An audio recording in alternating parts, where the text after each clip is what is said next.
What's up, everyone? Saints fan back again with another GTA 5 Q&A, and today I'll be answering some of your guys' questions over on Twitter. Like always, if you have your own question you want to ask, you can just tweet it with the hashtag AskSaints over on Twitter, and I'll see it. Now, this first one from Ahmed. Will there be an official update for Valentine's Day? If not, what car will come out with Valentine's Day? So it looks like there's not going to be like a Valentine's Day update. They may fix or update the tunables and release the old stuff, but I'm pretty sure most of the old stuff's already in the game. They may give like a discount on it or something, and they may do some like double money on the Valentine's Day adversary modes, but it looks like there's actually nothing new coming, at least relating to Valentine's Day. I'm guessing just because they've done it, what, a couple years, 3 years now, so they don't really have ideas, I guess, for it. Like, there's only so much you could do, I'd imagine. But it looks like the vehicle that's going to be coming out on that day, the one I've seen rumored, is the Hot Knife lookalike. I forget what the hell it's called, but it doesn't appear to be anything special. So that kind of sucks. I would like to see them, maybe surprise us with something, but just with how many cars are left and when Valentine's Day comes up, it's not likely that they release an update mid drip feed.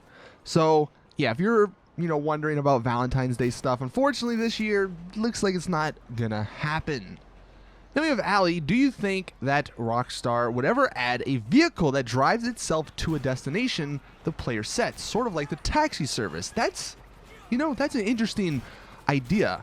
That could be a really cool and unique feature for a specific car. Oh my god, that'd have been perfect for the Tesla car they just added to the game. Well, not just added, but they added in the Doomsday update, I believe. Like, if that was a feature, you'd probably have to go passive mode because I feel like someone would kill you, but that would be kind of cool if it's like an autopilot mode. You put the waypoint and then you hit a button, boom, and you're just driving. That would be actually probably one of the most used features, I think, just because one thing that is fun is driving in GTA, but if you do it enough, you sort of get bored of it sometimes. You're like, all right, this is going to take like 5 minutes to get down to the city. Well, what if you could go autopilot and you could do other things while you waited? That's a good idea. I really hope Rockstar add that. I mean, look, they added flying to a few vehicles, right? They added rockets and jet engines to a few vehicles. So what's an auto drive feature? And that would probably increase the price, but hey, that would be kind of cool. And it's already in the game, like you said, like the concept or the structure, whatever, gameplay is already in there because it's just like the taxi service, right? You just put the waypoint, and I think that could lead to some really cool stuff because if you guys remember the taxi challenge, that involved setting a waypoint and having your taxi guy go through the mountains, and that's always super funny. So if you could do that with autopilot, that would be really, really fun. Next question from Haxify. Are shark cards worth it if you have the money to buy them and don't have much time to grind missions and heists? Well, ultimately, that's what they were made for. But here's the thing, and I don't like that I've been doing this, but lately I have been buying shark cards from G2A, which if you go to the link in the description, you may find a good deal. But it's just the way it is. Like, Rockstar just made the game like that. And granted, I do feel justified because the content they've brought us over the last, year or couple of months has been amazing. Like, the Doomsday heist for a quote-unquote free DLC was pretty damn awesome. So, giving them $20 every now and then, I guess it's kind of good. You're paying them for their work and all that. I know there's a huge argument. We're not going to get into the argument. Do I think it's good? Like, if you don't have the time, GTA is about grinding, right? That's really the only way you can make money apart from shark cards or, I guess, cheaters. So if you don't have the time to grind, then shark cards are kind of worth it. And like I said, on G2A, I get them, since I play on the PC, they're literally like half off. So I'll get like $8 million.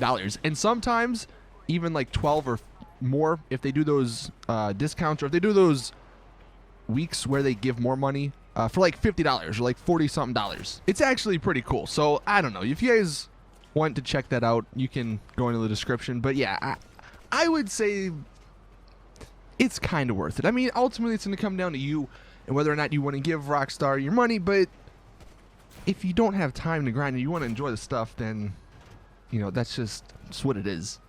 Simple Fire. I quit GTA the last 2 to 3 months. How can I get back in?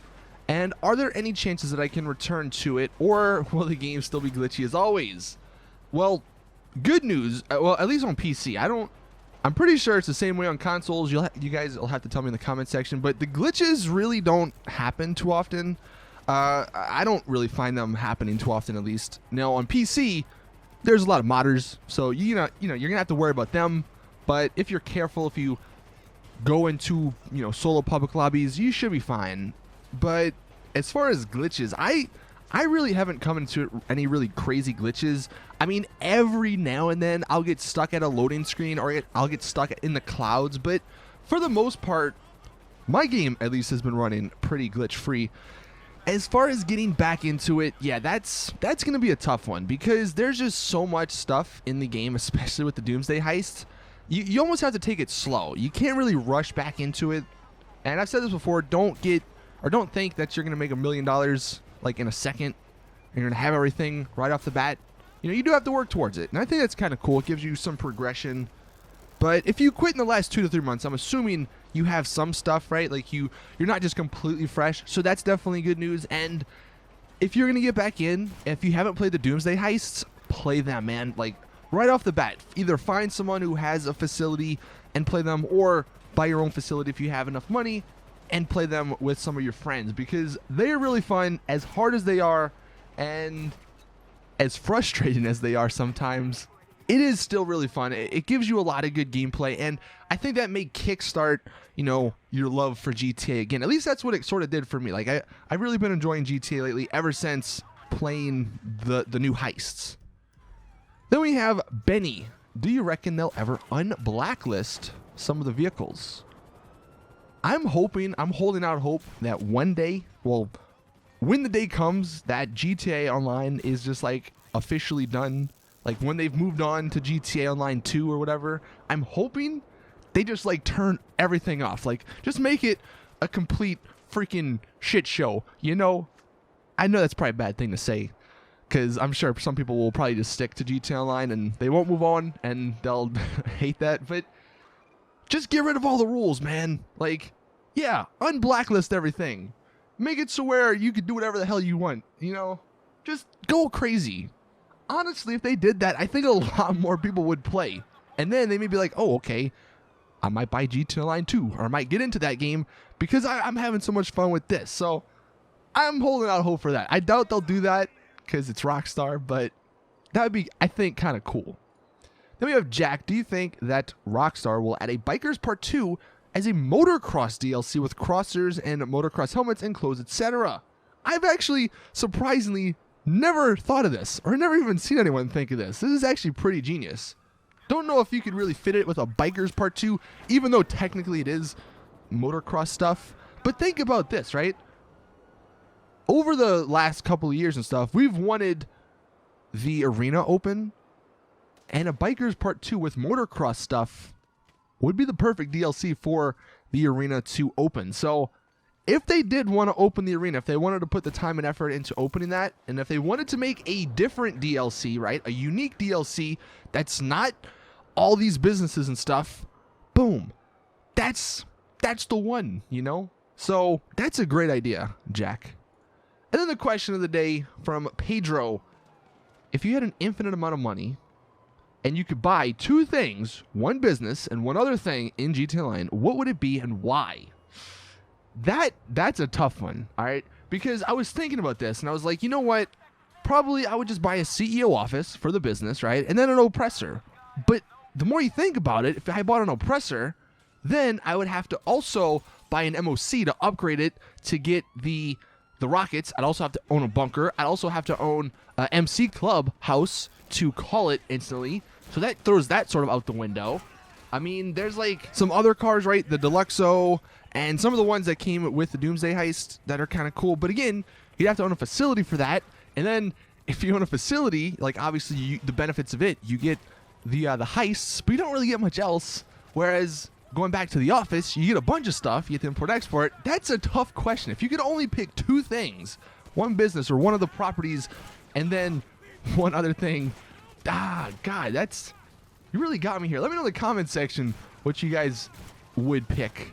I think what I would do is pick the CEO office only because of all of the garages that you can add. And I love collecting cars in the game. So that's really, the garages is really the main reason why I would pick the office.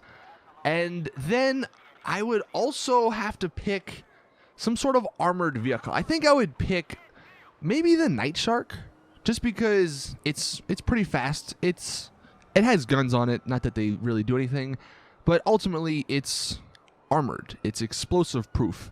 And in today's day and age, you know, you're going to have trouble if you're not in an armored vehicle getting around. So I think the two things I would pick are those.